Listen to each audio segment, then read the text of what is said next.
Now, so one of the things to think about with regards to that is, you know, in the Mesopotamian creation story, when Tiamat comes flooding back, it's so interesting, that story. You think about what she does.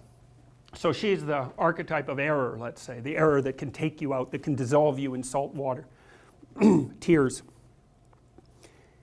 Well, she's irritated because Apsu was destroyed, so the structure is gone. Carelessness has destroyed the structure. Up comes Tiamat. She's not happy. What does she do? She prepares a phalanx of monsters. It's exactly what the story says. She produces a whole horde of monsters to come at you. And she puts Kingu at their head. And Kingu is the king of the monsters.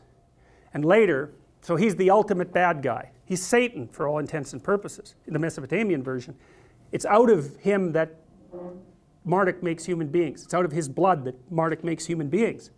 That's a critical issue, man. The Mesopotamians said, imagine the worst monster you can possibly imagine. The king of all the monsters. That's the blood of human beings. Wow.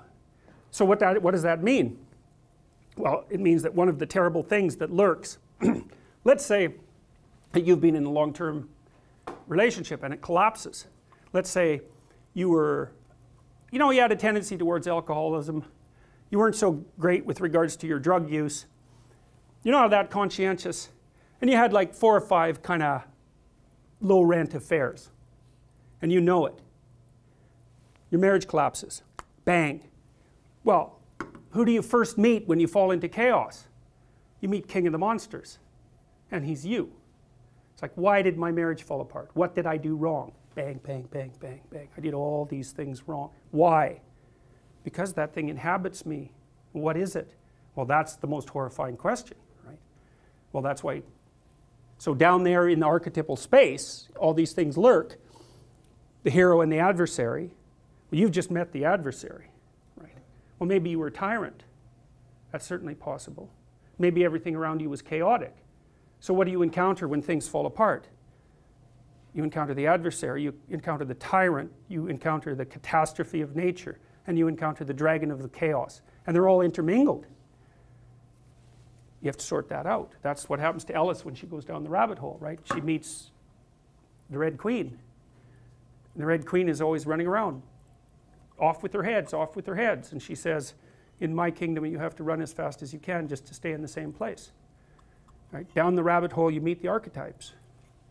And so, okay, so back to responsibility. Well, one of the things Solzhenitsyn detailed, he said, well, how does societies go corrupt? He said, it's easy. One little sin at a time. You go to work, someone's lording it over you, you know that they're tyrannical, you don't have the wherewithal to stand up. It's like, okay, you're a slave.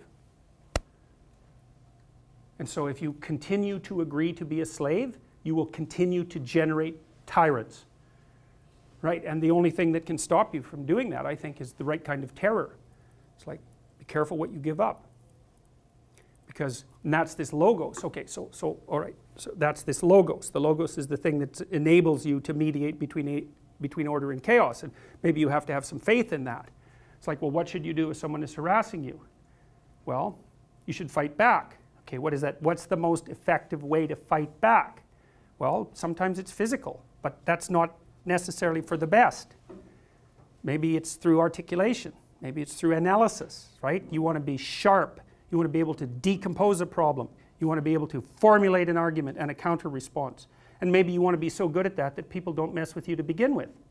And then you're a perfectly articulate counter monster and you never have to take your sword out. That's the place that you want to be. It's like people should know after 3 seconds of interacting with you that harassing you will be a seriously bad idea. And then you'll have a perfectly fine time with them. So, and that's part of, so there's some utility in meeting the devil in the underworld. Right? Because maybe he's got something to teach you. That's certainly possible. And one of the things that you can be taught is that your normative morality, which is basically your harmlessness and your naivety masquerading as virtue, is completely insufficient to protect you in the world, especially against the sorts of things that you're talking about, which are tyranny. Tyrants will push until you push back. It's in their nature.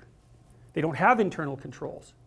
So they just push and push and push and push and push and push. Even kids do that. Like, little kids do that all the time. They'll just push you until they hit a wall. They're actually quite happy when they hit a wall, because the last thing a child wants is a universe without walls.